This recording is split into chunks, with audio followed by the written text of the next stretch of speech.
లేదు. ధనవంతుడు అన్నీ సంపాదించిండు కానీ దేవుడు లేడు, నరకంలో ఉన్నాడు. అవునే కదా? లాజరు దేవుని ఒక్కడిని సంపాదించుకున్నాడు, డబ్బు లేదు, ఇల్లు లేదు, సరైన బట్టలు లేవు, ఆహారం కూడా లేదు, ఆ పూటకు ఆహారం కూడా లేదు. కానీ ఆయన పరలోకంలో ఉన్నాడు. జ్ఞాపకం చేసుకో. కనుక ఈ లోక సంబంధమైనవన్నీ ఎన్నో గోల్స్ మీరు పెట్టుకోవచ్చు.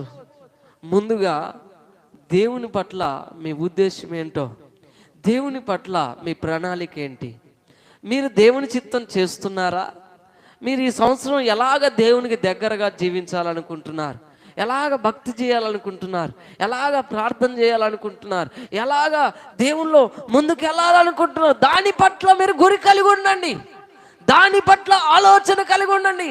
ఆ విధంగా మీరు ఉద్దేశించండి, ఆలోచించండి. అప్పుడు దేవుడు మీ జీవితంలో